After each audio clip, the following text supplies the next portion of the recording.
Welcome back to F1 Blogs on YouTube. And if you haven't already, hit that subscribe button for all our latest Formula One deep dives and analysis. You know we're strapping in for a wild ride today, right? Breaking down that incredible season finale in Abu Dhabi. It was electric, wasn't it? Absolutely. Got my racing helmet on, ready to sift through AS.com's live updates. We've got some spicy takes from Spanish news sites too, and a pit stop at octiario.com, for good measure. Sounds like we've got a full tank of content. Full tank indeed. Let's kick things off with that chaotic first lap. Things got intense so quickly. Piastri and Verstappen collided. And I have to ask, what was your take on that? Whose fault was it? Well, Verstappen got hit with a 10-second penalty, which obviously ended up impacting his race. But looking at the different reports, there are definitely some conflicting opinions on who was to blame. Oh, really? Yeah, AS.com even captured Verstappen's radio message, where he sarcastically asks if he can request a 20-second penalty. Oh, no. Even calling the stewards, shall we say, less than intelligent. He did not hold back. Talk about adding fuel to the fire. But the drama didn't stop there. Sergio Perez, possibly in his last F1 race, also had his day cut short on lap 1 after contact with Bottas. Yeah, a disappointing end for him for sure, especially with all the rumors swirling around driver lineups for next season. Makes you wonder what the future holds for him. Doesn't it?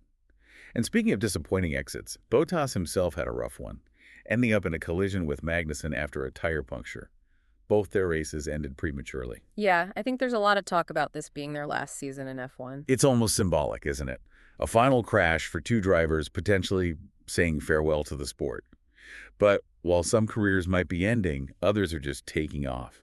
Lando Norris absolutely crushed it, securing his first win since Singapore, and more importantly, snatching the Constructors' Championship for McLaren. It's huge. It's been a long time coming for them, a 26-year drought to be exact. This win is monumental. It signals a potential shift in power, marks their return as serious contenders for the championship in 2025. Absolutely, and I think what's really fascinating is that this resurgence, it wasn't just a stroke of luck. They made some key changes behind the scenes, brought in new talent, focused on car development, and really nailed their strategy this season. Yeah, they've been building towards this. It's incredible to see how they transform themselves. And you have to wonder, can they keep this momentum going into next season? But let's talk about the other side of the McLaren garage. While Norris was celebrating, his teammate Oscar Piastri had a race to forget. That first lap incident with Verstappen really set him back. Yeah, tough break for him, especially considering he also had contact with Colapinto later on, which led to Colapinto's retirement.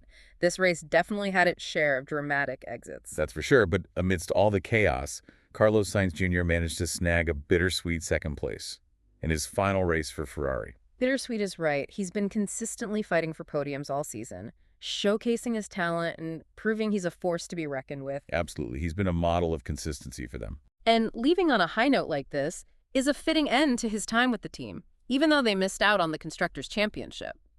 AS.com highlighted several of his radio messages and quotes after the race, where he reflects on his 4 years with Ferrari, expressing gratitude for the opportunity. There's a real sense of accomplishment in his words, but also a touch of sadness. Yeah, you can really feel the emotion in his voice. He talked about leaving with his head held high, having proven he can fight for poles and victories. He's certainly leaving his mark on Ferrari's history. He is, but while Sainz was saying goodbye, Charles Leclerc was putting on a show, charging through the field from the back of the grid to finish third. No, that was a phenomenal drive, starting at the back due to penalties. And still managing to climb onto the podium takes serious skill and determination. You could see his fighting spirit on full display. Couldn't you? He was constantly asking about the gap to Norris and Sainz, clearly hungry for the win. And even though Ferrari didn't clinch the Constructors' title, Leclerc's performance was instrumental in keeping them in the fight until the very end. Absolutely. He was pushing his car to the limit, making some incredible overtaking maneuvers, strategically managing his tires and fuel to gain those positions. Now, while all this was going on at the front, Fernando Alonso quietly secured a 9th-place finish. Quietly and consistently. Alonso has been a masterclass in consistency this year, racking up points even when his AstonMartin wasn't quite up to par. It's a testament to his experience and racecraft. For sure, and it means he achieves his personal goal of ending the season in the top 10. Right, he even had a little last-lap tussle with Piastri, which shows you that competitive fire still burns bright, even in a less competitive car. He's a true legend of the sport. You know what stands out to me about this race? Is how it perfectly encapsulates the ever-changing landscape of Formula One.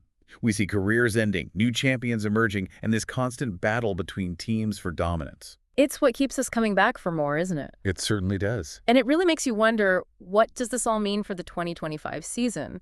Can McLaren maintain this momentum and challenge for both championships next year? That's the million-dollar question, isn't it? I mean, they've definitely got the talent, both with their drivers and their engineering team, but as we've seen in Formula One, staying at the top, that's a whole different ballgame. Oh, totally. The other teams are going to be studying McLaren's every move, trying to figure out their secrets, find any weaknesses to exploit. It's going to be fascinating to watch unfold. Like a high-stakes chess match, with each team making strategic moves and counter moves. And on top of that, we've got the 2026 regulation changes looming on the horizon, which could shake things up even further. For sure. New regulations always throw a curveball into the mix. It'll be interesting to see which teams adapt the quickest. Who comes out on top. Right. Who knows? Maybe we'll even see some surprise contenders emerge. But let's talk about the driver lineup for next year. Sainz is moving to Mercedes alongside Hamilton. That's going to be an explosive pairing. Oh, you can bet on that. Sainz has proven he can compete with the best. And dazing him up with a 7-time world champion like Hamilton could create some serious fireworks. I can't wait to see how those dynamics play out. It's going to be an epic battle between some of the most talented drivers in the world.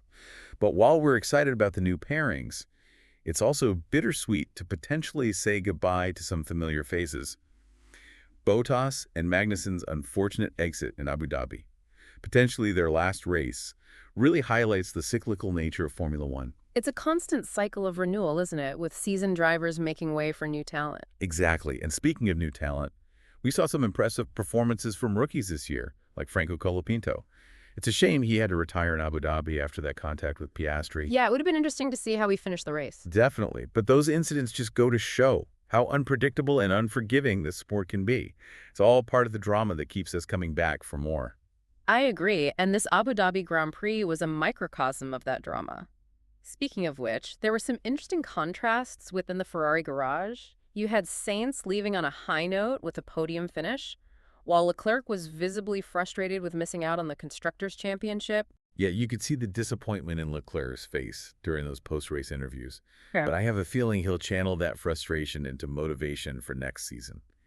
He's a fierce competitor and will be hungry to prove himself. Oh, I have no doubt about that. And with Sainz as his teammate at Mercedes, I think the pressure will be on both of them to deliver. Speaking of pressure, let's not forget about the other big question mark heading into 2025. What will happen to veterans like Perez and Alonso? Right. Perez's early retirement in Abu Dhabi, potentially his last race in F1, was a sad sight. He's been an incredible teammate to Verstappen. And a key part of Red Bull's success, his future is definitely one to watch. It is, and then there's Alonso. His consistency this season, even with a less competitive car, has been remarkable. He's still got that hunger for success and hasn't ruled out staying in Formula One. I was honestly surprised by his last lap battle with Piastri. Yeah. Is he still that driven to fight for every single position? It seems so. He's a true racer at heart. But even legends eventually hang up their helmets, you know? It really comes down to whether he has the right opportunity and the motivation to continue. He's already achieved so much in his career, so it wouldn't be surprising if he decided to focus on other ventures. Whatever he decides, his legacy in Formula One is secure. He's a 2-time world champion, a fierce competitor, and one of the most talented drivers the sport has ever seen. But for now, let's turn our attention back to the present. I have to say, one thing that stood out to me about this Abu Dhabi Grand Prix was the incredible performance of the McLaren team. They really defied the odds this year. To go from struggling in the midfield to winning the Constructors' Championship is incredible. It speaks volumes about their determination and their ability to innovate. And they did it all while fostering a positive and supportive team environment. You could see the camaraderie between Norris and Piastri, even after Piastri's unfortunate incidents. They genuinely seem to be pushing each other to be better. That team spirit is crucial in Formula One. It's a high-pressure environment, and having that support system can make all the difference. And you can't deny that McLaren's success has brought a fresh wave of excitement to the sport. It's definitely shaken things up. Yeah. And with the 2025 season just around the corner, we're all eager to see if they can keep this momentum going. It's going to be fascinating to see how they stack up against the established powerhouses, like Ferrari and Mercedes. And let's not forget about Red Bull. They'll be looking to bounce back after losing their grip on the constructors' title. The battle for supremacy is far from over. Speaking of battles, the driver market is going to be a whirlwind in the offseason. With so many potential moves and shakeups, it's anyone's guess what the grid will look like when the lights go out in 2025. Oh, the speculation is already running rampant. Yeah. Will we see new faces emerge? Will some familiar names disappear? It's all part of the intrigue that surrounds Formula One. And on top of that, we have the new regulations coming into play, which could create a seismic shift in the pecking order. It's going to be a period of adaptation and innovation, with teams scrambling to gain an advantage. It's like watching a technological arms race unfold right before our eyes. And at the heart of it all are the drivers, pushing themselves and their machines to the absolute limit. Their skill, bravery, and determination are what truly make Formula One the spectacle that it is. Absolutely. And as we look ahead to the 2025 season, we can only marvel at the talent and passion that drives this sport forward. It's been an incredible journey so far, and we can't wait to see what the future holds for Formula One. So to our viewers and listeners, we encourage you to keep that same sense of curiosity and wonder as we dive into the next chapter of this incredible sport. And remember, if you want even more in-depth analysis and exclusive content, be sure to subscribe to F1 Blogs on YouTube. It really is amazing to think about how much can change in just one Formula One season. Yeah, from those initial preseason predictions to that nail-biting finish in Abu Dhabi, Formula One never fails to surprise us. It's a testament to the constant evolution of this sport, the brilliant engineers, the relentless drivers, and that ever-present element of the unexpected. And it's that unpredictability that keeps us glued to our screens, right?